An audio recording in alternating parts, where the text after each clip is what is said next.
Thank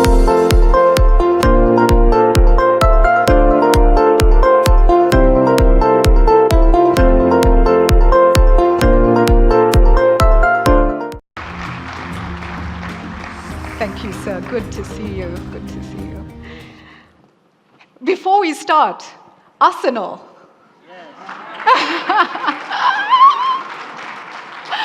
How are you feeling? Yes, feeling good. You're feeling good. You're feeling good. You know, you saw this early. I saw it coming. You saw it coming. What did you see? Take us through this journey. And it's been sport generally.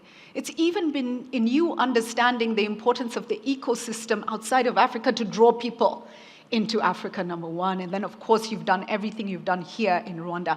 What did you see and why was it important? Well, first of all, sports of different kind is important in as far as it attracts people. People feel good about it. They are part of it. The talent is drawn into all that. And then it goes wider into a society that benefits from it. Now you can see how sports is not just about talent and how it plays out. It's also growing in a much wider sense that it requires investment to develop that talent far and wide. And then it benefits also those who invest their money and their time. So Rwanda has been a host, primary host location for BAL for quite a while now. As we look forward and the investors are sitting in this room and they're asking themselves, why should we bank on this? Why should we lean in? What is the plan? What should they know about the strategy? Well, the strategy is such that it proves itself. We thought about investing in this area of sports and associated areas. In the end, as time passes, the benefits come out and the people see, and so to speak, there has been a proof of concept and strategy itself that things invested in this manner will definitely benefit the talent, countries, societies. So you need to start doing it, and then people will see it, and they will understand what it means, and they will also find a connection with that. Right. And it's everything from well-being, sports, actually young people having the vision, getting into the sport. It's the tourism. And we've seen the example in the tour we did yesterday really showed us the ecosystem, the power of the ecosystem. It's really everything. It's also the consumer experience. You know, it attracts even people who originally were not so attracted to any sport will find other things around the sport that they connect with, and then eventually may connect with the sport. So it's a much broader thing that benefits society. It's part of life that we live in every day. You find events associated with that. There's entertainment, there are different things. All this is about what people come to enjoy in the end. You've been rallying other African presidents as well, explaining the importance of this. What are they saying back to you? Well, it's not so much, as I said, we started something here with the different partners, a number of them who were you invited to stand to be recognized by the audience, which is the right thing, because we have not done it alone, we couldn't do it alone. Even the idea itself, the origin of it, came with the partnerships we have forged with the different people across the world. And so when we invested, as I said, we wanted to first benefit from that ourselves. Second, we also wanted to tell our brothers and sisters across the continent by seeing what we are doing, but more so by what is being generated from that. They can also do it and maybe do it better. And above all, when countries come together, when leagues come together, when people come together, the benefits are multiplied by a much bigger factor. You don't want to have such a good thing isolated in one region or one country and then another. So the more people that work together, come together, it forms a much, if you will, in business, it forms a much bigger market that makes sense of everything you are doing. Absolutely. The boats rise together, but also the economic value increases and the There's no opportunity question about increases. that. Fantastic. I want to come to the floor and take maybe 2 to 3 questions or comments. And I'm going to start. I see you. Acha, you see your hand, please. If there's a mic over there, and I see a hand at the back as well, we can take those 2 first.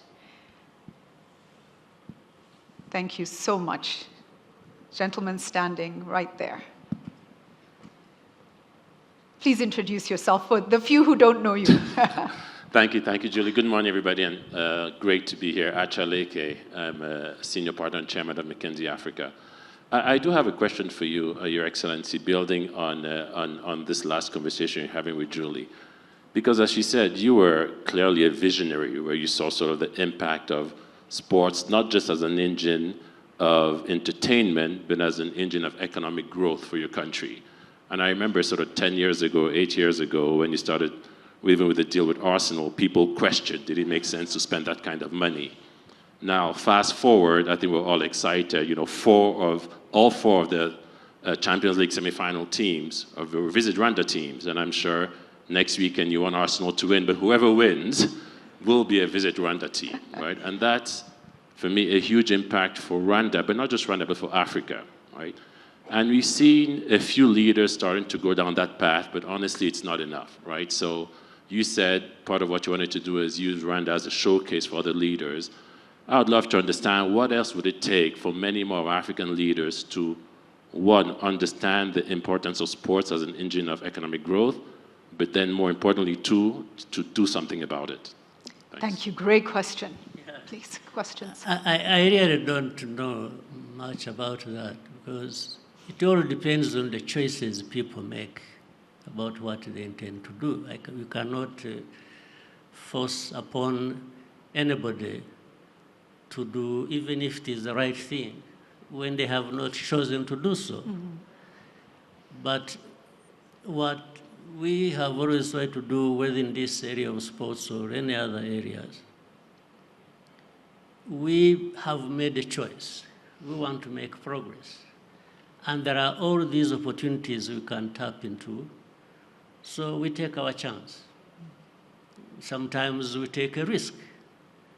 But in the end, when the benefits of the efforts have come out, first of all, we are happy. We benefited through what we have done and the risks we have taken.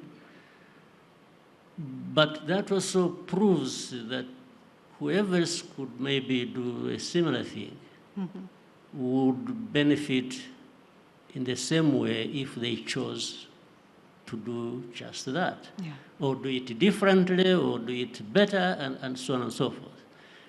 So I'm not sure what one can do to make it more attractive or a choice that people would take. other than showing what is possible and what Right. is beneficial, like we are trying to do, primarily it benefits us. If anybody chose to say, look, I'm going to try something like this or different, but it is in that direction that we all want to go. Let me, the question Archer asked is loaded in a sense. It's very important. I'll quickly give you an example, which is bad in a sense of explaining what my limitation in terms of saying what people need to do to benefit. When we started our partnership through Visit Rwanda with the different teams, starting with Arsenal. Yeah.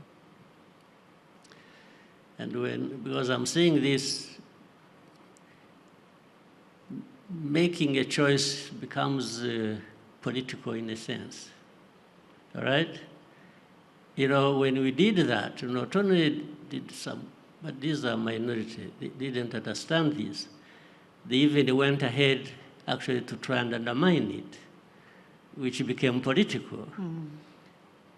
But the irony behind all this is that when somebody went out and said, no, you can't do this with Rwanda, this Rwanda is like this, and we are used to that, don't worry about it. We take care of things.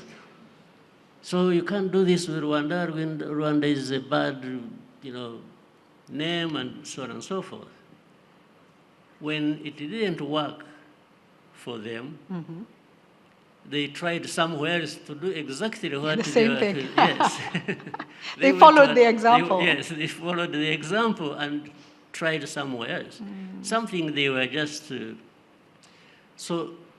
but even then, for me, I'm happy that even for that one who tried to undermine it, in the end, saw something in it attractive, that means they changed their mind somehow. Yes. And saw that they were wrong. So therefore, other African leaders, countries, groups, or something to do anything like this that would benefit them has to be a choice. Yeah. And there are examples from which to learn. All of us learn from one another. We've learned things that have guided us to do what we are doing. And so it is in the doing and the success that actually we influence others to follow. It reminds me of another African proverb that I just wrote down. The eyes that have seen the ocean cannot be satisfied by a mere lagoon. So you must show the ocean, and then people follow. There was a hand at the back. There's a lady here. And then also, I believe, Mamo Matekane, we're going to hear from you. We'll try and do as much as possible. Our time is so tight. Yes, gentleman there who had his hand up. And then this way to the lady in red. Thank you. Mike, please. Try again, sir. Yes. Thank you, Your Excellency, Mr. Paul Kagame. First of all, I just want to thank you for your amazing leadership, and also to thank you on the behalf of all the African youth for being a great leader and a great example. My name is Uhawe Ikaze. I'm the founder and CEO of Green Right Africa here in Rwanda. And my question for you is, what's your advice to the African youth to focus on in the next 10 years? Thank you. Okay, thank you for that. Let's try and just take a couple more, and then the lady in red first, please, and then we'll try the young man, and then Mamo, I'll come to you. I'm not sure where you're sitting. Thank you. Yes, please. Go ahead, try. Thank you so much. Thank you, Your Excellency. My name is Mamota Kematekane. I hail from the mountain kingdom of Lesotho, the very snowy mountain, and I send greetings also from the Prime Minister and the King. I'm very passionate about Rwanda, and I want to thank you so much for the example that you have set for Africa. What Rwanda has built is an epitome of what Africa desires to be. But my question my question is, how did you get the people of Rwanda interested in wanting what's best for them according to your vision as their leader? And for us sitting in this room to even buy into that same vision and want to continue.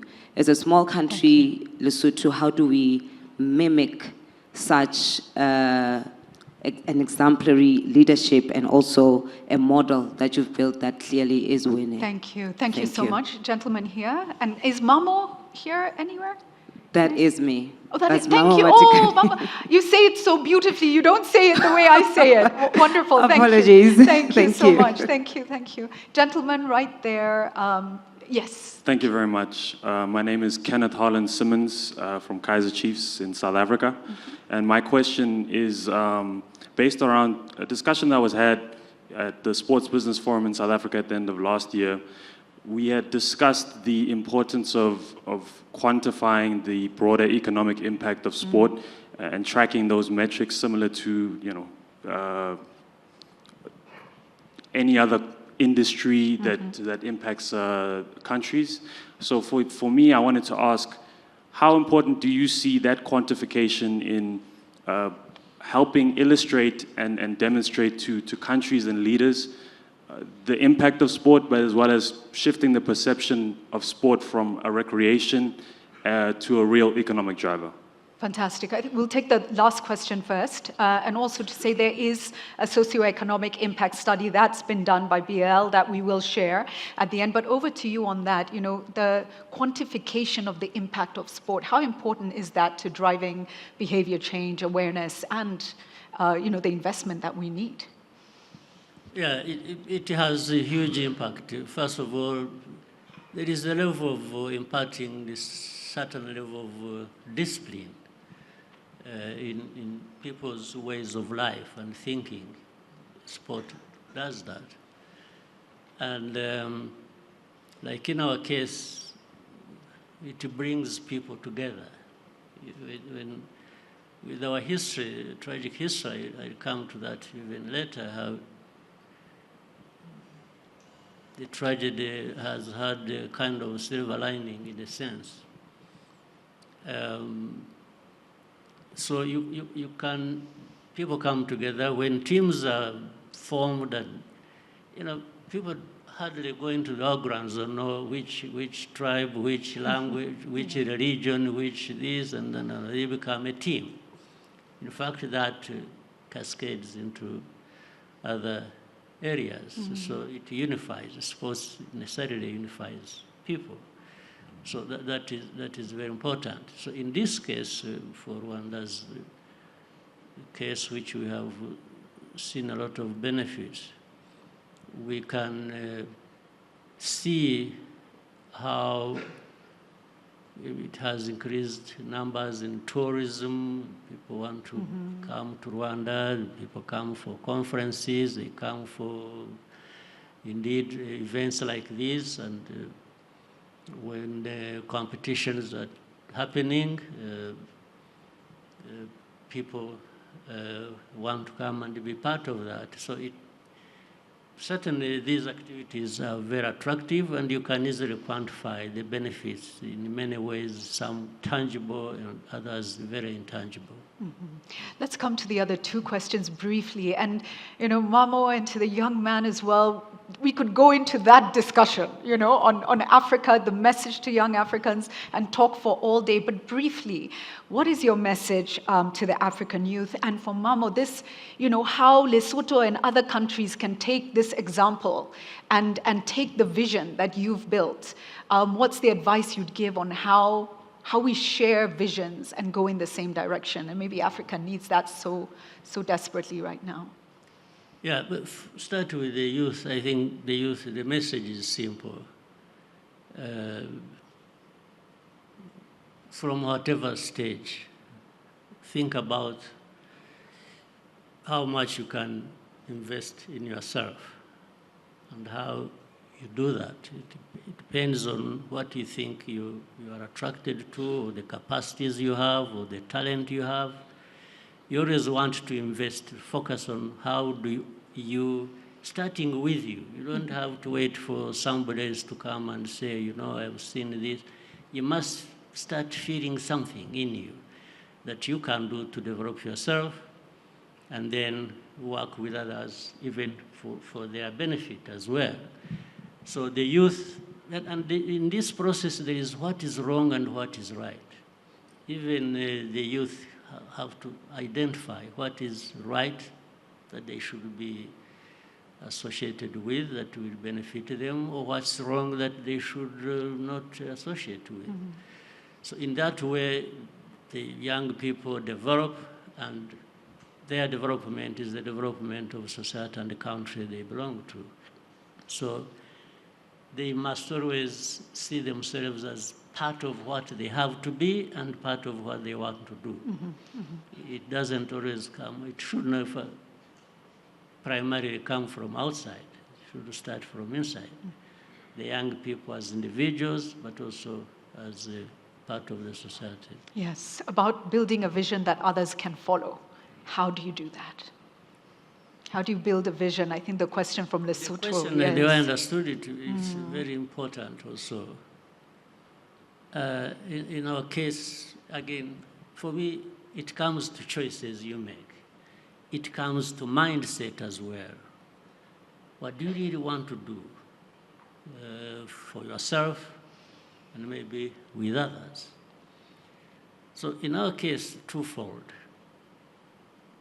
You know, we have had a tragic history that has brought a lot of lessons to us, to the point that now I don't know of anybody in this country who would want to go back where we have been 30 years ago. And it touched every family, it touched every individual, to the point that I think many spend nights sleepless, trying to think of how to improve themselves. And since it touches many people, it's the whole country that goes to sleep thinking of what they need to do to improve ourselves. So what you can see, that has come from the tragedy, but then that alone cannot shape a society or a country. You have to have also leaders at different levels who must have a sense of direction where they want to go. For example, this country, when we tried to, together all of us in this country, to lift it up from where it was, we also learned the history before that. The people of our country, and I guess the number of other countries on our continent, some people think some parts of the world that are doing well owe them a living, that they will come to them and help them whenever there is a need to be helped. The first thing has not been to say, what can I do for myself to get out of it? So our case, our tragic history, showed that after all, really nobody owes you anything. You are there for yourself. The others can come in later to support, to help, but you have to be there first and foremost for yourself. For yourself. So if you remove this sense of thinking that there will always be somebody out there to come and help you, you know, that's, I don't mean anything negative, but you find even in countries, there is this thing, NGOs, you know. So it's like, oh no, there is an NGO that will come and help.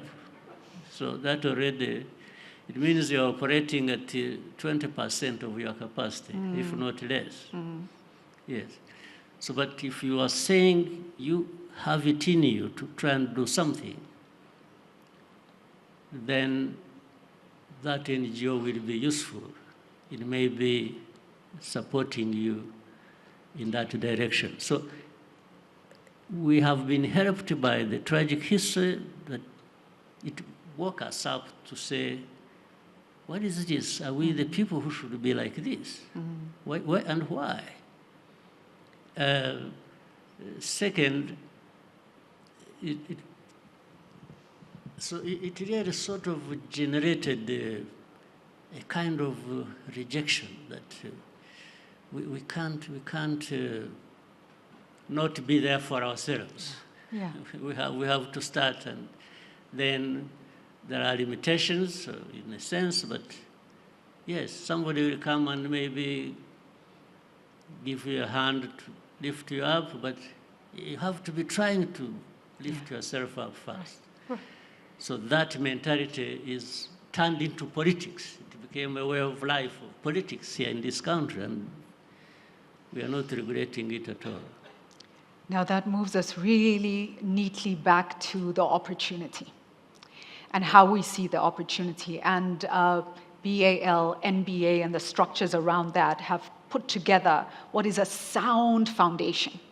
We have the players who are, have invested back on the continent again, doing what they can, sound foundation. We will have foreign investors come in, and for any foreign investors who look at Africa, if you do not see the opportunity, you are blind, because Africa in so many ways, from everything from tech to sport, is the frontier you need to be entering. But does this also give, this franchise opportunity, give African investors, local funds, local people, the opportunity to also be owners? And what message would you have for potential African investors related to this opportunity? Yeah, it's actually just like what we have finished talking about. This franchise model is a huge opportunity, inevitably, no question about it. So there will be, therefore, that opportunity will benefit more those who actually take a chance and invest.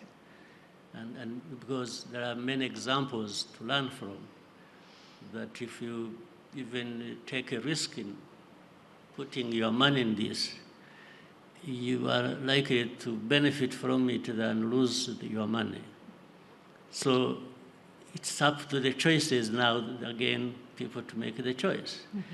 And why would, and it should be the African leaders, in a sense of business and industry, to be at the forefront, to make such investments.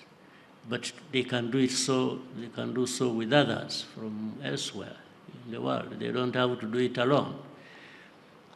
But to expect that people will come from somewhere else far away to come and make these kinds of investments, when you look like you're not interested, I think it does a bit of injustice to everything. So the African business leaders, and we want them to be part of this. They need to look at it as their chance to develop themselves and their continent and their businesses. But we want, of course, I mean, in this kind of thing, you can't discriminate. You put your hand forward to welcome whoever is coming in and from wherever who wants to connect with that and which benefits you. So the leaders of our continent, this is an opportunity. And in the same way, even the political leaders should see it as an opportunity for development of their countries, where it is these infrastructures we see. And better if we work together so that we also don't develop infrastructure that you go and build a stadium in a place that is not reachable. I mean, what would that mean? So that's why we need to work together at all levels. But I thank the NBA, BAR, FIBA, these are people we look up to guide us, to give us a sense of direction on this. We have already had examples in our case where we have the Amahoro Stadium, football stadium, the arena, the basketball, then we have the whole ecosystem, and you have Zaria courts developed by one of us who puts on many hats in this area, Masai. So Amadou, Mark, Masai, and the great people, other people here, and somebody from FIBA, I want to say thank you, and we are going to be good partners. I promise you, you will not at any point feel you made a wrong move. So you are most welcome. Thank you. Thank you, Your Excellency. Thank you so much. All the best with Arsenal. I know there's another game coming. Just in 30 seconds, a final word for everyone as we wrap up this fireside chat. What's your final rallying call? Well, looking at this room and the people present here, I'm trying even to imagine what is on their minds as well. And I think they are just making calculations of how they can make productive the next steps they are going to take in different areas. And I'm just saying, again, as an example of our country, if we have come from the, I have been telling our people here, in our case, we sunk to the lowest point ever a human being or a country has sunk to. The lowest, to the point that the only place we had to go was now up. So we've been going up. We don't want to stop. We want to keep going up. Wonderful. And I'm sure the great people in this room want to go up. So let's go up together. Let's go up together. Your Excellency, thank you so much. Thank you for your time. Thank you for your wisdom and for your leadership. Thank you. Thank you. Ladies and gentlemen, President of Rwanda, Paul Kagame, thank you. Thank you. Thank you. Kimwe mu bintu byagufasha kuvuga icyongereza ndetse bitakugoye ni ukumenya interuro zitandukanye zikoreshwa mu buzima busanzwe. Iki gitabo kirimo interuro 5,000 zisobanuye mu Kinyarwanda, hakabamo n'ibibazo ndetse n'ibisubizo by'ibyo bibazo, ku buryo mu gihe umuntu akubajije ikibazo ushobora kuba wasubiza nta kibazo, cyangwa se mu gihe ukeneye kuba wabaza ushobora kuba wabaza icyo ushaka kubaza. Ikindi harimo interuro ku ngingo zigiye zitandukanye, ku buryo kugira iki gitabo byagufasha mu cyongereza cyawe cyo kuvuga. Niba mu gihe uri kuvuga amagambo akubana makeya, this is a book for you. Iki ni igitabo cyagufasha. Iki gitabo kigambiriye kuzamura inyunguramagambo zawe z'icyongereza. Harimo amagambo asobanuye English and Kinyarwanda Dictionary, inkoranyamagambo y'icyongereza ndetse n'ikinyarwanda. Rero niba ushaka kuzamura urwego rwawe rw'inyunguramagambo, this is a book that you need. More than 200 pages. Pages zirenga 200 z'amagambo y'icyongereza asobanuye mu Kinyarwanda. This book can help you to improve your vocabulary. Iki gitabo cyagufasha kongera inyunguramagambo zawe. Igihe cyose cyo gusobanura ibikorwa dukenera gukoresha inshinga. Okay? Iki gitabo kirimo regular verbs, inshinga zikurikiza amategeko, irregular verbs, inshinga zidakurikiza amategeko. Kuri buri inshinga tukaguha urugero, okay, ku buryo uramenya inshinga ukabashobora no kuba wayikoresha.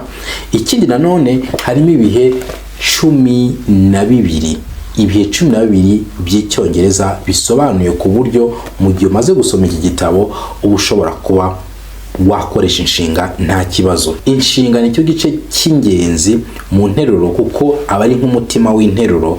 Rero mu gihe ugiye gusobanura ibikorwa ukora, ibikorwa uzakora, ibikorwa uri gukora, icyo gihe uzakenera iki gitabo kugira ngo kibe cyagufasha gukemura ibyo. If you want to work on your spoken English, niba ushaka kuzamura icyongereza cyawe cyo kuvuga, this is a dialogue book. Iki ni igitabo kirimo ibiganiro by'icyongereza ndetse bisobanuye mu Kinyarwanda. Ndetse harimo na irregular verbs, harimo phrasal verbs. This is a book that you need if your purpose is only speaking, niba kumva icyongereza ubasha ko wacyumva ariko kuvuga wajya kuvuga interuro ugiye gukoresha kumva ntabwo ziri kuza neza, ufashe igitabo ukagisoma rimwe inshuro ebyiri ukabirangiza ukakinyuramo ukakirangiza ukongera ukagisubiramo, icyo gihe you can speak English with this book. Ni ufata igitabo ukagisoma, warangiza kugisoma ukihatira no kumva icyongereza cyane, ibyo bikoze you are good to go. Biba birangiye icyongereza watangira kukivuga ndetse nta kibazo.